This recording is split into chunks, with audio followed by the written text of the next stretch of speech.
drenched by your passion, enthralled by your anger, become by your beauty. How do I make you love me? But when he spoke, it was a glee, not a roar. If you want my love, then go and tell them all. Don't oil my beaches, don't slaughter my whales, don't cross me with diesel, cross me with sail. Give me some time to heal up my wounds. Give me more poison and I will die soon.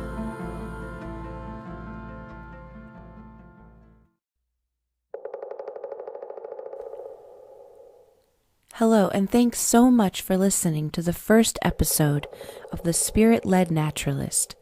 I'm your host, Krista, though for the purposes of this project, I'll be going by my spiritual name, Moon Possum. Why possum, you ask? Perhaps, like many people, you find the idea of deriving spiritual inspiration from the lowly opossum to be quite ridiculous. You may be of the opinion that opossums are hardly spiritual beings at all. Well, who are you to judge something like that? I mean, really. In fact, possums are wonderful and delightful beings with a number of redeeming qualities. We will surely get to some of these qualities in later episodes of this program. I personally feel a deep spiritual connection to these magnificent marsupials. Also, the fact that they are a much maligned and misunderstood being only adds to their symbolism for me.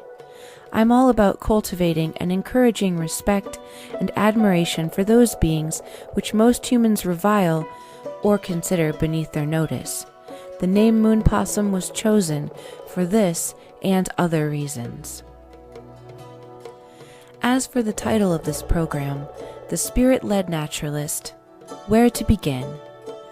I'm a lifelong naturalist, an avid enthusiast of the natural world in all its beauty and diversity. A naturalist is a person who goes out into the natural world to observe it, rather than investigating its separate components in a sterile, controlled laboratory. Recently, someone told me he believed naturalist was an archaic term, representing a dead field of study, a precursor to modern laboratory science. Not so, for naturalists such as myself are alive and well today, trekking through forest and field, wading through stream and bog. The term does not necessarily carry with it any credentials, though it can, and it is a job description as well. An amateur naturalist is simply a person who feels an affinity for nature and who goes out to enjoy it, building gradually upon their knowledge of natural processes and phenomena. The birder, the rockhound, the fossil collector, the turner over of rocks and rotten logs, the follower of tracks in the snow, all of these folks are enjoying the pastimes of the naturalist. And so, why is this important? Well, as citizens and children of the planet Earth, it is of course important that we spend some time getting to know our planet and its systems, as well as our fellow beings. We cannot properly care for what we do not understand, and truly, our Earth is in urgent need of our responsible stewardship in order to correct the damage we've so wantonly caused. If that doesn't resonate with you, consider this. It's been shown in countless studies that experiences in nature have strong positive physiological and psychological effects on human beings. For a wonderful read on the subject, check out the following books from your local library. Last Child in the Woods, Saving Our Children from Nature Deficit Disorder by Richard Louv, L-O-U-V, and its counterpart about adult persons, The Nature Principle, Human Restoration and the End of Nature Deficit Disorder, also by Richard Louv. As for the term spirit-led, I wanted to emphasize that this is a program of a spiritual nature. Note that I said spiritual and not religious. Herein, I will not support or endorse any organized religion, but I will speak of my own individual spiritual experiences out in nature and offer you inspiration to perhaps do the same. This is something that can be incorporated into virtually any religious paradigm, because, as far as I know, all religions honor creation as something sacred to a greater or lesser degree. Sharing my love of nature and my eternal sense of wonder is absolutely central to my own spiritual path and vital to my self-expression. It's most certainly what I was put here to do. I feel so strongly pulled in this direction at all times that I simply cannot deny it. And so with this video blog project, I attempt to fuse my knowledge and love of nature with my spiritual purpose in this life. I hope some will find it illuminating, or at least entertaining. So basically, the Spirit-Led Naturalist is intended to be a video blog where I share my discoveries in the natural world, considered from a spiritual perspective. This idea was inspired by several things in my life. Firstly, I've decided that I need a daily spiritual practice, a time to connect one-on-one with spirit, the divine force, if you will. Most folks who have such a practice seem to use that time in quiet contemplation or meditation, often in an indoor environment devoid of distractions. Now, I'm not knocking this sort of practice at all. I believe the reason there are so many religions and spiritual paths and practices is that each cultural group and even each individual perceives the same spirit force a little bit differently.